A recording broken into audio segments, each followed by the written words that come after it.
महाराष्ट्रासाठी तेवढा गांभीर्याने घ्यायची गरज नाही. महाराष्ट्राला हिंदी येतच, मुंबईला हिंदी येतच. जर मुंबईचं आणि हिंदीचं वैर असतं, महाराष्ट्राचं आणि हिंदीचं वैर असतं, तर या मुंबईमध्ये हिंदी सिनेसृष्टी, हिंदी संगीत, हिंदी साहित्य, हिंदी शाळा याला इतक्या मोठ्या प्रमाणात प्राधान्य मिळू शकलं नसतं. मुंबई असेल, नागपूर असेल, संभाजीनगर असेल, अन्य काही शहरं असेल, तिथे हिंदी वृत्तपत्र निघतात. मुंबईमध्ये नवभारत टाइम्स हा सगळ्यात जुनं वृत्तपत्र आहे. इतरसुद्धा वृत्तपत्र निघत आहेत. त्याच्यामुळे इथे हिंदी सक्तीचं करण्याचं कारण काय? कोणासाठी करते आपण? इथे तुम्ही कोणाची रेशनिंग कार्ड वाढवताय?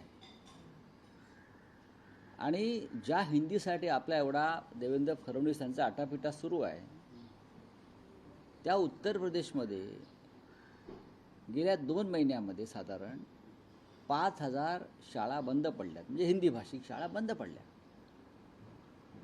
हजारो शाळांमध्ये हिंदी शिकवायला शिक्षक नाहीत. ही एका उत्तर प्रदेशची परिस्थिती. हिंदी शिकवायला शिक्षक नाहीत.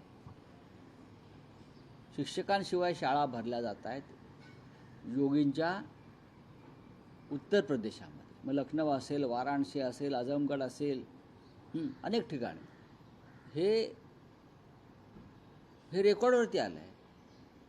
हे उत्तर प्रदेशच्या वृत्तपत्रात पहिल्या पानावर छापून येत आहे की हिंदी भाषिक या पट्ट्यामध्ये हिंदी मातृभाषा असलेल्या लोकांच्या शाळासुद्धा अत्यंत वाईट अवस्थेत आहेत.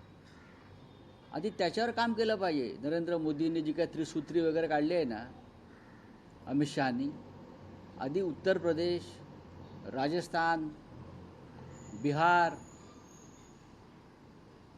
मध्य प्रदेश हे जे हिंदी भाषिक, ज्याला काऊ बेल्ट म्हणतात, तिथे हिंदी शाळांवर, हिंदी भाषेवर काम करणं आवश्यक आहे. मुंबई आणि महाराष्ट्रामध्ये हिंदी भाषा संपन्न आहे. आम्हाला हिंदी शाळेत शिकवावं लागलं नाही. महाराष्ट्रामध्ये, मुंबईमध्ये हिंदी शिकवावं लागत नाही. मराठीबरोबर इथे हिंदी आहेच. शाळेमध्ये तुम्ही हिंदी शिकवायची गरज नाही, हे स्पष्ट. आणि सक्ती करण्याची गरज नाही. आणि देवेंद्र फडणवीस हे कोणासाठी सक्ती करतायत? त्यांचा उद्देश काय? त्यांना मुंबई महाराष्ट्रामध्ये कोणाला वाढवायचं आहे? त्यांनी मराठी माणसाचा विचार करावा, त्यांनी मराठी भाषेचा विचार करावा, मराठी शाळा अभिजात कराव्यात, बरं का? पण त्यांचं काहीतरी वेगळ्याच दिशेने सुरू आहे. गुजरातमध्ये, म्हणजे यांचं जे हेडक्वार्टर आहे भारतीय जनता पक्षाचं, गुजरात, किंवा एकनाथ शिंदेचं हेडक्वार्टर गुजरात, तिथे हिंदी सक्तीची केली नाही आहे महाशय. आणि स्वतःला शिवसेना म्हणून तिथे मांडीला लावून बसतायत ना. आम्हीच खरी शिवसेना बाळासाहेब ठाकरेंची. विचारा प्रश्न देवेंद्र फडणवीसना व नरेंद्र मोदींना. दाखवा हिंमत की गुजरातमध्ये हिंदी सक्तीची का केली नाही आणि मुंबई महाराष्ट्रावर आमच्या हिंदी का लादताय, हे विचारण्याची हिंमत एकनाथ शिंदे आणि त्यांच्या बगलबच्च्यांमध्ये आहे का? आहे का? कसल्या बैठका घेताय? काल म्हणे एक बैठक झाली. अरे बैठका कसल्या घेताय हिंदीवर? एक आदेश काढा आणि संपून टाका विषय. बैठका घेत सुटले आहेत, वातावरण बिघडवत आहेत, बैठका घेतात. ही आज एक बैठक, मग ह्या नेत्याला भेटणार, त्याच्याबरोबर बैठक हिंदीवर, मग त्या 4 नेत्यांना बोलणार, त्याच्याबरोबर बैठक. तुम्हाला काय दाखवायचं आहे? महाराष्ट्रात मराठी भाषेची तुम्ही जास्त अवहेलना करताय अशा बैठका घेऊन. आतापर्यंत मराठी भाषेसाठी, मराठी माणसासाठी एकतरी बैठक तुम्ही घेतलीत का देवेंद्र फडणवीस आणि एकनाथ शिंदे? सांगा ना मला. आतापर्यंत मराठी भाषा, मराठी माणूस, मराठी स्वाभिमान, मराठीवरील अन्याय ह्याच्यावरती एक तरी बैठक या राज्याच्या मुख्यमंत्र्यांनी घेतली असेल तर दाखवावं. एकनाथ शिंदेंनी बैठक घेतली असेल तर दाखवावं. पण हिंदीसाठी बैठका सुरू आहे, चर्चा सुरू आहे, गुप्त बैठका सुरू आहेत. या त्या नेत्यांना बोलून बैठका सुरू आहेत. राजकारण करताय मुंबई महानगरपालिकेचं. इकडल्या हिंदी भाषिकांना चिथावताय तुम्ही. काय करताय तुम्ही? कोणासाठी करताय तुम्ही? महाराष्ट्राच्या शत्रूसारखं वागू नका देवेंद्र फडणवीस, एकनाथ शिंदे. तुम्ही शत्रूच आहात महाराष्ट्राचे. साहित्यिकांशी चर्चा केल्यानंतर अंतिम निर्णय घेतला. साहित्यिकांशी चर्चा करण्याची गरज नाही. किती साहित्यिक आले छाती पुढे काढून? साहित्यिकांशी चर्चा करण्याचं कारण काय आहे? हिंदी भाषेसंदर्भात कोण साहित्यिक? मला 10 नावं सांगा. देवेंद्र फडणवीसांना 10 साहित्यिकांची नावं माहिती आहेत का? कोण साहित्यिक? एकनाथ शिंदेना 5 साहित्यिक माहिती आहेत का? साहित्यिकांना जर मराठी भाषेसंदर्भात एवढी चिंता असती तर जो दबाव चाललाय हिंदी भाषेचा, जो दबाव चाललाय हिंदी भाषेचा, जी लादली जाते आहे, त्याच्यावरती साहित्यिक इतक्याला उठले असते. जसा प्रकाश राज तिथे उठलेला आहे कलाकार. कुठे आहेत नाना पाटेकर? कुठे आहेत प्रशांत दामले? कुठे आहेत माधुरी दीक्षित? कुठे आहेत आमचे सगळे मराठी क्रिकेटपटू? मराठी माणसाने तुमच्यासाठी टाळ्या वाजवायच्या, तुम्हाला खांद्यावर घेऊन नाचायचं. पण मराठीवरती असे हल्ले होत असताना तुम्ही गप्पाच सगळे ना. साहित्यिकांचं आम्हाला सांगू नका फडणवीसजी, आम्हाला माहिती आहेत. हे सगळे 90% लोक हे जे लाभार्थी आणि पुरस्कार प्राप्त आहेत ते तुमचे लाचार आहेत. इंटरनॅशनल स्कूल आहे, त्याच्यासाठी हा फायदा होईल का येणाऱ्या काळात? नक्कीच नक्कीच. या सगळ्यांची मुलं परदेशात शिकत आहेत, परदेशात शिकून आलेली आहेत. त्यांचा ना मराठी भाषेचा गंध आहे, त्यांना ना हिंदीचा गंध आहे. सगळे भारतीय जनता पक्षामध्ये असलेले सगळे प्रमुख नेते दिल्लीपासून या मुंबई महाराष्ट्रापर्यंत सगळे विदेशी शाळांमध्ये शिकत आहेत. इंटरनॅशनल स्कूलला त्यांची नातवंड शिकत आहेत. मी अभिमानाने सांगू शकतो माझ्या मुली मराठी शाळेत शिकल्या, पालिकेच्या, अनुदानित किंवा विना अनुदानित. मी सांगू शकतो, मला अधिकार आहे बोलण्याचा. आमची मुलं मराठी शाळेमध्ये शिकली आहेत आणि हट्टानं आम्ही टाकलेली आहे. तुमची आहेत का? किती मंत्र्यांची मुलं आणि भाजपवाल्यांची मुलं यादी काढा. त्याच्यामुळे मला हे बोलण्याचा अधिकार. साहित्यिकांची मुलं इंग्लिश शिकतायत, तुम्ही काय त्यांच्या बैठका घेताय? हे तुम्ही साहित्यिक वगैरे म्हणताय ना, त्यांची मुलं आणि नातवंड इंग्रजी शाळेमध्ये आहेत हो, किंवा इंटरनॅशनल स्कूल आणि परदेशात आहेत. आम्हाला शिकवू नका. बैठका घ्यायची गरजच नाही आहे. हे बैठकाचे गुराळ चालला आहे ना, हाच मराठीचा अपमान आहे. तुम्ही मराठी भाषेसंदर्भात कोणाची बैठका घेताय?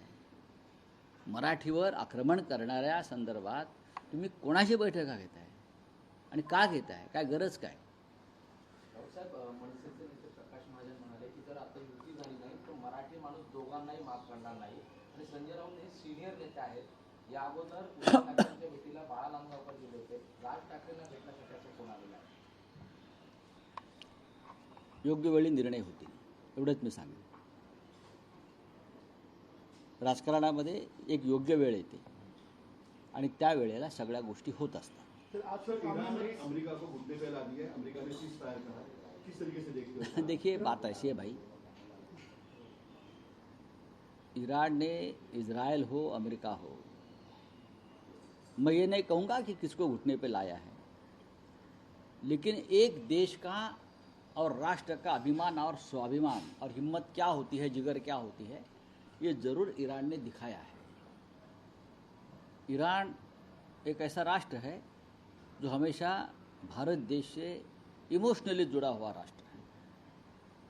चाहे यूनो हो, चाहे और अंतर्राष्ट्रीय मंच पर ईरान हमेशा हिंदुस्तान के साथ, जब भी हिंदुस्तान संकट में आया तो हिंदुस्तान के साथ खड़ा रहा है.